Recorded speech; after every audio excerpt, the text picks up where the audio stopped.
Morning, guys. Hope you guys are having a good morning. It's been great for me. I've been trying to get up early in the morning to run, so I get up at about like 4:45 and I try to run in the morning about 5.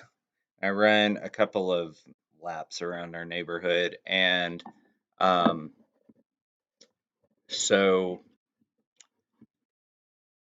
yeah, this has been a good morning so far. Yeah, the neighbor in our neighborhood that likes to spray a sidewalk at 5 in the morning. Didn't even get on my nerves this morning. And then I get inside and I look back at my phone and I realize um, that my subscriber count went up a decent amount. And yes, I do look at that stuff. I mean, I'm not making any money off of this, but I do kind of like to check my count and things like that and see if I've gotten any new subscribers or comments. And I check that daily, get alerts on my phone. And but I noticed a significant jump, and so I was like, what's going on?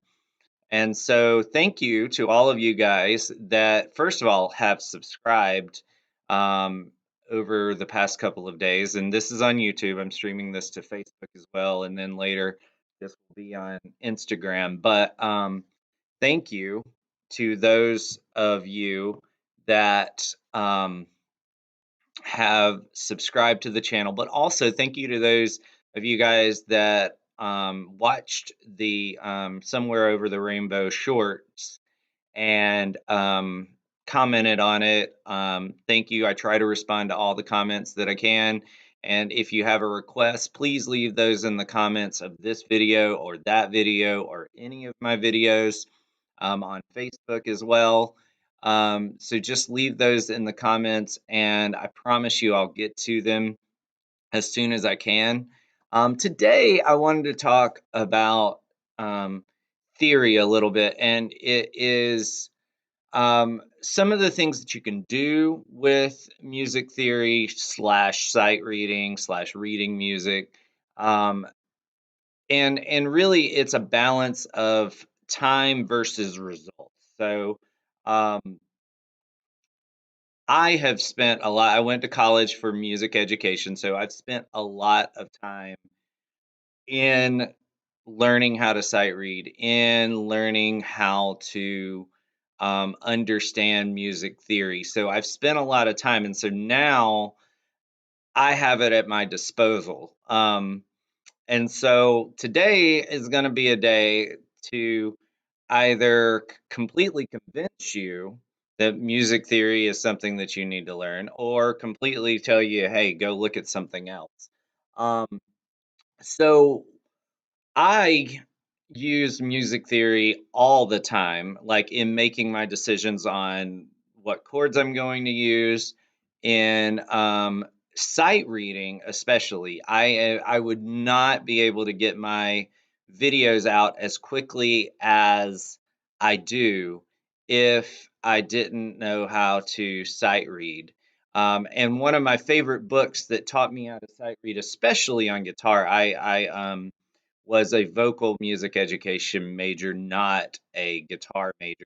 So one of the main books that I learned to sight read on guitar from was the Berkeley Guitar Method, and you can buy it in like a big, huge book. It's Method 1, 2, and 3.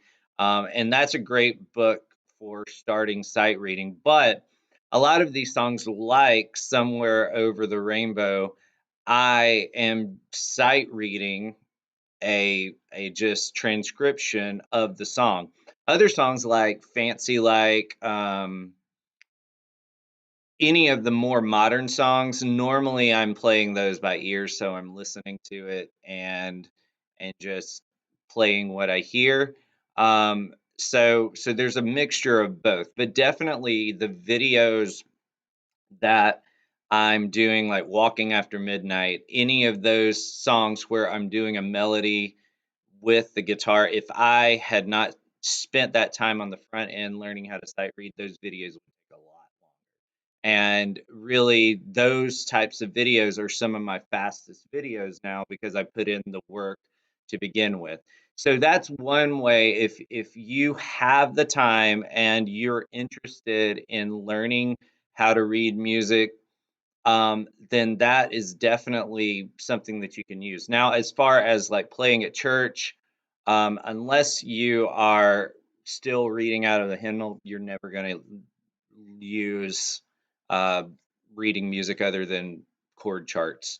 Um, I mean, I used it early on, but I have not used sight reading of a chart at church in years. It's been probably 15 or 20 years. So it's not really going to help you there. The only other time that I have seen actual reading music other than just charts is when I've played for Broadway productions. And in those, a lot of times it's very minimal as well. A lot of it's just reading charts, and even some of the written out music is just sort of suggested.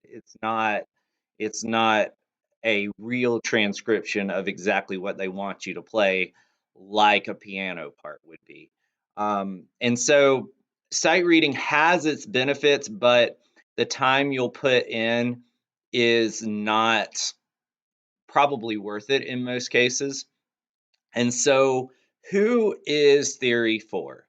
Theory is really, and sight reading in general, is really for people that either want to get better at learning songs by ear, that it can definitely help you there, um, or writing songs. But with both of those, I would get started doing it and then come back later and learn the theory. So if you haven't written a song yet, write a song first. Write a song using the songs that you listen to. So look up the chords for those songs.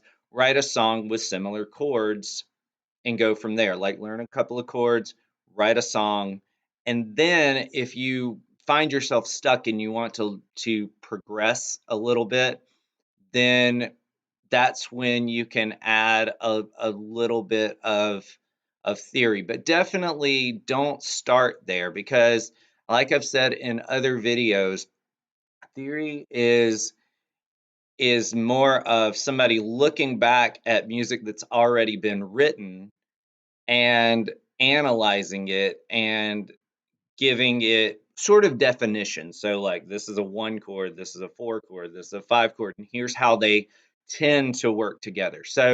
Um, so that's pretty much what music theory is in a nutshell. So, if you're not writing songs or consistently trying to learn songs or like improvising solos constantly, if you are fine with just going on Ultimate Guitar and learning some chords or going on YouTube and finding the songs, then just stick with that.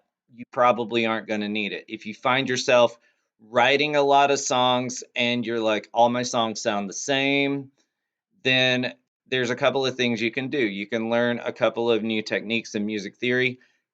The other thing that might be easier than even learning music theory is to just start listening to different styles of music, and that's going to influence you. You can analyze music just as well as the people did before.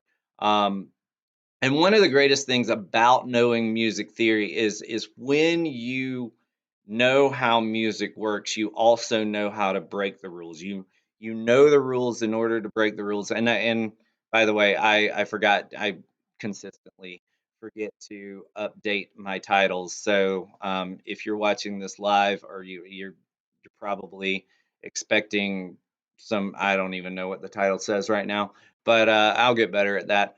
But if you guys are interested in learning more about music theory, I'm going to start on Monday with just a breakdown of what it is, where to start. We're gonna start with the buildup of a major scale and what the makeup of most like some terminology like intervals, how major scales are built, and then we're going to build some chords off of major scales and talk a little bit about the use of the chords. And we're going to do that pretty fast. So that's going to be over the next week. So bring your guitar. We'll start talking about that. And then the week after that, what I want to do, I'm going to take some of the songs that I'm doing for Halloween. So it's going to be a little bit of both. So I'm going to do a couple of tutorials with the guitar. But I'm also going to talk about the makeup of songs because part of the thing with learning music theory is being able to analyze a song and find out the things that you like about it. Rick Beato has a lot of videos on what makes this song great. And if you're interested in this stuff, that would be a great place to go. And then his stuff is fairly advanced. If you want sort of a 30,000-foot view, that's what we're going to do next week and just get you started, let you see if it's for you or not. Um, because really, if you don't need it, you don't need it.